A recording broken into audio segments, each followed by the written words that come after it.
So guys, nagluto tayo ng taong dahil gusto namin kumain ng taong ni Bani. Galing kami sa sa health insurance ba yun? So guys, nagluto kami ng taong ni Vanessa. Gusto namin kumain ng taong kasi puro na lang kami karne at saka dela. So ngayon kakain muna kami ng taong. Kain naman kami, friend. So guys, luto na yung taong na niluto ko. Gusto namin kumain ng taong ni Vanessa eh. Palagi na lang kami karne at saka delata. So ngayon hindi na ako na video. Hirap talaga pag wala akong choreography.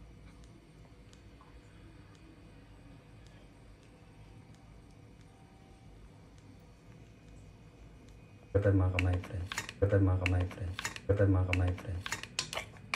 So, kain na tayo mga kamay, friend. Let's eat na. Oh, sarap. Wala mang luya ito mga kamay, friend. Ano lang to? Bahala na. Sibuyas, asin, at saka konting magic syrups. So, kain na tayo mga kamay, friend. So guys, kain na tayo. Wala siyang luya guys, saka kamatsan lang. Mabilis ang luto lang. Kasi gutom na to. Yung pasyente. Nalalambot na ako eh. Gutom na siya mga kamay friend. So kain na tayo mga kamay friend. Gutom na yun eh. Nakaapat na siya bago kakain. Ngayon pa lang to. Nagluto lang kami ng mabilisan na luto ni Vanessa dahil yun, gutom na kami. Dami siyang pagod ngayon. Marami akong ngayon eh. Pagod. Sarap na sabaw. Mini job ko, dami ginawa. Wow, binaligtad ko daw yung bahay. Sabaw pa lang, ulam. Nilagyan ko pa naman ng marami sibuyas hindi. Masarap. Sarap talaga. Tapos maanghang-anghang siya.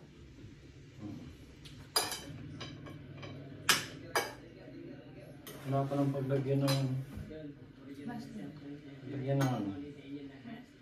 Paglagyan ng shell. Buwan na lang ako saglit. Kaya na tayo mga kamay friend. Ang dami na kasi kami kumain ng tamong yan. Pagkakagusto lang namin. And then...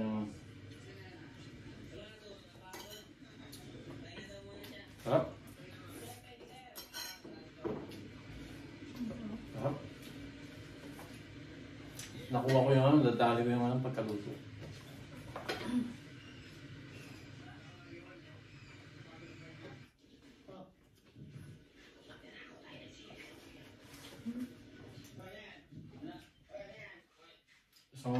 Isang taon pa lang, hindi ko lang makalate yung ulam kung kaling ko. Pagod na po. May na kasi ako sa ulam mga friend. Tanungin yung asawa ko. Kasi may na ako sa rice. Naman ako talaga nagkakain, kaso lang nagugutom ako. Pero malakas siya sa ulam. Hindi mo? Grabe. Lugi ako, naka-anim na siya ako, dalaw pa lang. Ano na lang po? Naman nga. Dati akong gutom, di man ako nag-lunch kanina kasi nagpunta ako dun sa insurance.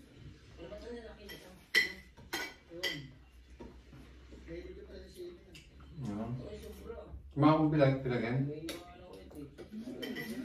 Mga naman na yun. Okay. Kalapag na.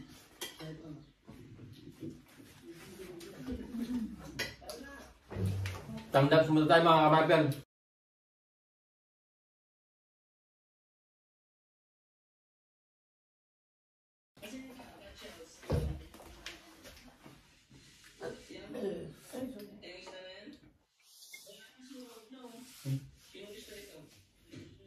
Tapos na yung asawa ko. Naka-20 siya piraso. Yung malalagyan ito. Sarap ito mga kamay na. Ako gusto ko ito eh. Matigas eh. Ginagano mo lang. Lambot kaya. Gusto ko lang ito lang. Kasaya ka. Hindi ko alam na kinakain yung kung namin sinabi mo. Ito yung masarap eh. Ito hindi ko talaga alam. Lala ka tayo. Lala yan. Pero talaga yung pinakain.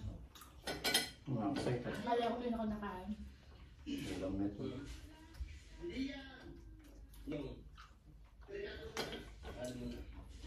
Ito na mga ako kumakain ka. Kung dalawa tayong gantong kumain ito. Ano ba yan? Tayo hindi yung tinatapon mo yung Ano ulam. ba yan? Tigman mo. Para malaman mo. Tapos yung laman ng ano, alimango. Medyo ano, parang goma. Ang goma, Alam mo. Goma. Matagas siya. Bagyo.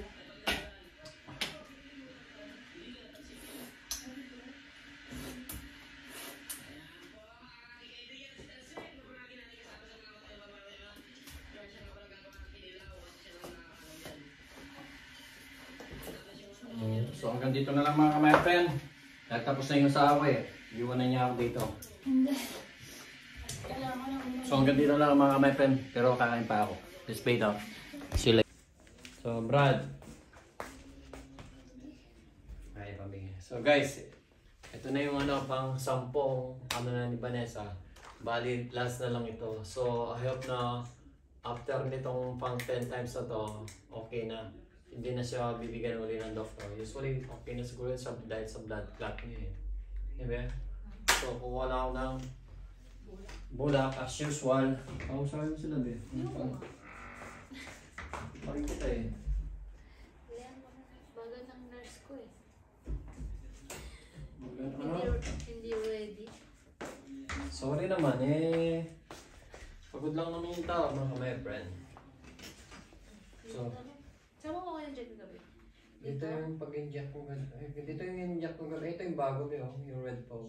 Dito. So guys, ito na yung pang-10 ano. Pang-10, last na lang to para sa blood clot niya. Pero siguro hindi na yun, tapos na yun. Ito na yung last and then, tapos na yung ano ni Vanessa. Tapos na yung injection niya. I hope so. Pero sana mayroon pa. Para gabi-gabi na yun. Joke lang yun. My friend. Masakit? Yeah, I know naman na masakit naman talaga. O nga kahit sa ano. So ano yun na. Hindi wow. Kaya ikaw kaya injection ko sa pet. Ayos yan ba ayos?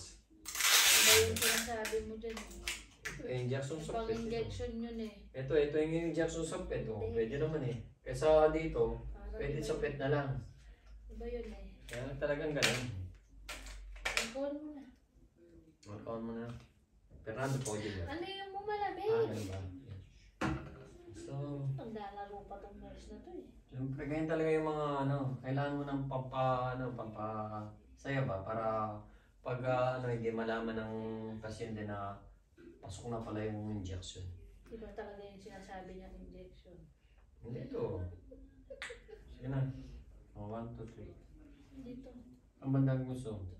May request pa eh. Dapat Gusto hindi naman kasi ano. dapat kasi ayan mo yung ano yung nag-inject sa'yo. Masupit kita injection yan eh. Kasi yata sapit ko sa injection mga kamayabra para... Sige na, 1, 2, 3 ha. 1, 2, 3. Dito. Dito ba? Ay. Dito, 1, 2, 3. Wala pa. 1, 2, 3 ba? 1, 2, 3.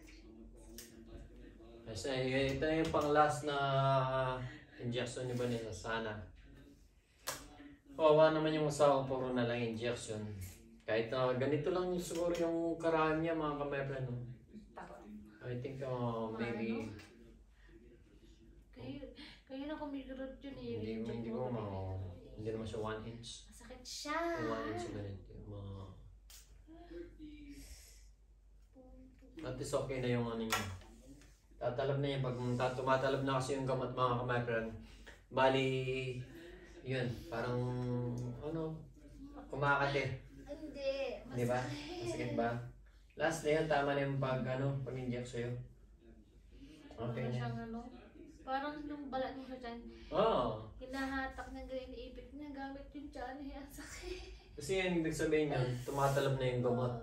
Tumatalab na. Pumapasok yung gamot. Tumatalab na yung gamot niya mga my friend. Sakit. So, pero hindi pa rin dito nagtatapos yung journey ni Vanessa. So, siyempre, maglalakad pa siya, magte-therapy pa siya. Pero, hindi ko alam pag nag-therapy siya. Siyempre, wala ako. Pero ano ko lang sa kanya kahit konting vlog lang mga kamay. So, yun na mga kamay friend. Hindi ko ano kasi hindi ko alam kung pwede mag-video. Kasi may appointment ako next week Wednesday sa therapy. Pero usual, pwede ka naman sumagan. Hindi ko alam. Kasi ano kaya kasama, pwede ka naman Sa ito. ano, di ba? Dito pwede. Kabagay. Pero pwede yung therapy, mag-therapy Sana ka sa bahay. tatanungin ko kasi ang hirap hanapin ko yun tapos doon. Usually, hindi niya pa alam kung saan. Pero, along the ano naman diba? malapit lang Sa sa best end ko. orthopedic clinic, kaya lang hindi ko alam kung saan. Oo. Kung way niya ba papunta doon o papunta doon. Tas ang bagal ko pang maglakad. Masakit yung tuhod ko eh. Pero kanina, Sakit. mahaba-haba yung nilakaran niya mga kamay. Oo, kaya ngayon nasakit ng tuhod ko. Sakit naman. Siyempre, kailangan niya maglakad kaso wag mo nang biglayin ba. So, at least yan ang pang 10 times. I hope na dyan na lang yan. Wala na yung injection. Saka pwede na siguro yun. Yung iba nga hindi nag-inject mga kamay. Kontra blood clot ba? So hanggang dito na lang mga kamay friend. Yung last na nga lang, sakit-sakit. Ito yung pang last na pang 10 na to. Siguro okay na to. Hindi ka naman pwede mag-suffer ng inject ka ng inject. Di ba? Sana kung may sakit ka talaga na kailangan mo talaga injection. Eh, hindi. Sa'yo na lang eh. Baka mabuntis ako dito. Wow. Charot.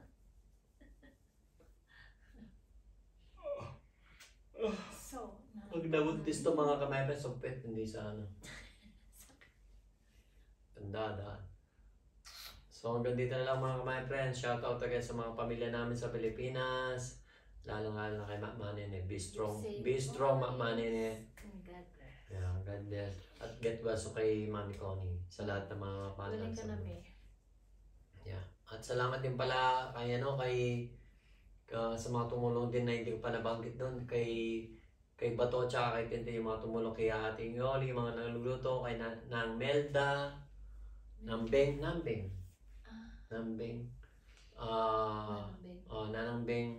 Hindi ko man nasabi nung hindi man nasabi nung nagano kami nung nag-live kami. Madami kasi kayo mag-isa lang. Minsan nakakalimutan na namin yung mga pasasalamatan, Pero para sa lahat naman. pangkalahatan na Hindi yun. lang ma-mention. At saka rin kay sa pamangkin namin, kay Reggie dahil sa pagtulong din pag nasa ospital pag nagpapakumpay si tatay doon sa ospital nila kung saan siya nagtatrabaho. At every Tuesday ini-injection na niya si tatay at binibp rin niya blood pressure din niya kung pagkailangan niya. Minomonitor din niya. Minomonitor niya rin si tatay. Thank you so much, Reggie. Thank you so much sa lahat ng pamangkin, sa lahat ng mga tita, mga apo. At thank you rin so much kay kapatid at bayaw. Thank you so much kay Tita Cara dahil sa pagtulong niya pagtulong niya kay Mami. Kay Mami sa pag-antabi niya. Pag-antabi niya kay Mami. Kasi ang Mami ko may sakit din siya. May sakit yung biyanan ko. Hindi rin maganda. Dementia. Marami siyang bumababa yung hemoglobin. Mahal na nanay. Kasi bukod sa dementia, marami siyang komplikasyon. Hindi ko na isa-isahin. Kaya yun yung pinipray ko na maging okay na siya. Para sa birthday ko next year is malakas na siya ulit. Sigurado Kasi mo na lang. medyo hindi okay talaga yung nanay ko sa ngayon. So yun, pinagdadasal ko na maging malakas siya. Para sa birthday wish ko next year is okay na siya. So ganun na lang mga my friends. So bukas naman uli. Siyempre kasi gusto ko magawa yung ganyan habang buhay pa siya. Kasi siya na lang yung magulang namin. Daddy ko namatay na 4 years old pa ako. So yung gusto ko, pangarap ko, magbigay ko sa kanya yung mga ganyang bagay habang buhay pa siya. Meron kasi ako, yung mga yung nakapagpasaya sa kanya, mabigay ko yung hindi naman marangyang buhay, yung mga simpleng bagay lang. Yeah. Alam ko makakapagpasaya sa kanya. Basta mapasaya mo lang yung mahal mo sa bahay, lalo yung mga magulang, okay na yun. Kasi syempre, hindi naman natin alam kung hanggang kailan na lang yung mga magulang natin. Kaya sabi nga, hanggat buhay yung magulang mo, nandyan pa sila, paramdam mo kung gaano mo sila kamahal. Tulad ng sinabi ko last time sa live namin, di ba? Mhm. Wag mo nang yung sa uli pa, sa pag-uli ng lahat doon kapag Parang pagsisisi lagi nasa. Pero syempre, magulang yan. Kahit na nung, kagaya ng paulit-ulit ko sinabi, kahit gaano pa kasama yung magulang natin, o ano man yung nagawa nilang hindi maganda noon, magulang at magulang pa rin natin sila. Kung hindi nila tayo pinanganak, wala tayo kung nasan man tayo ngayon. Tama. Wala tayo kung ano man meron tayo ngayon. Naman. Hindi ka nandyan, di ba? Oo, hindi tayo nag-e-exist sa mundong to kung hindi tayo pinanganak ng magulang natin. Although sabihin na natin kung meron man silang pagkukulang before, kung meron man silang pagkakamali na gawa, still magulang pa rin natin sila. Okay? Wala tayo sana ng anak, mga anak, wala tayong asawa, wala tayo kung nasa man tayong parte ng mundo kung hindi tayo pinanganak ng magulang natin. Tama. Kaya, I totally agree ako doon. Magulang nag-iisip Nala ako mapagmahal pa naman ako sa magulang. Pero nandiyan pa rin si tatang ko, kaya naka-smile. Lagi nakangiti yan. Lagi si tatang ko pa. Parang buhay, parang si tatang ko hindi rin nawala sa amin. Kahit sa Pilipinas sila nanay sinasabi naman nila. Kasi yung pagkawala niya is maganda yung ano niya. Nakangiti siya. Hindi mabigat sa buhay. Magkaan sa buhay yung pagkaan ni tatang ko. So, Mami, get well soon. Mag-aas ka. Get well soon, Mami. Para sa next year, mag-aas ka na. Alam mo na kung ano yun. So, hanggang dito na lang mga my friend. Love lang. Keep safe always and God bless mga my friend. Spread love po tayo. Spread love. Okay. Ilang ilang linggo. Sasayaw na ulit kami ni Vanessa. Pwede na sumayaw yan. Talaga ba? O kaya ako bukas na lang sasayaw. Bukas sasayaw ako bukas. At saka linggo. Kailangan ko rin sumayaw kasi pag hindi ako nakakasayaw mga my friend, lalo akong tumatanda eh. Kailangan ko mag-exercise, sumayaw para... Pag magaling na ako, sasayaw na ulit kami. Pero ako sasayaw siguro bukas. Mag-practice na ako bukas. At saka sa Sunday. Sunday dahil mag-apong sa bahay, kailangan mag-exercise. Pag Sunday kasi pag mag-apon ako nakahiga, hanggang gabi na yung tatamar na ako. Sabi ko nga, maglaba siya, maglinis siya. Ano naman gayon? Oo, pati mo. Kailangan, manonood ng TV, nakaupo ng ganyan, huwag lang maiga. Ganito tumayo ka. Pagkatapos sumayaw, TikTok, o Facebook, o YouTube, especially YouTube. Thank you so much my friend. Keep safe always at least tapos na yung ano niya. Ano hinahawakan mo? Diba, hinawa ko yung tapik. Ay, dumaw. So, ganito lang mga my friend. Keep safe always and God bless. Thanks for watching our video. Thank you. Bye. Bye-bye. Bye. No, bye. So, ganito. Bye!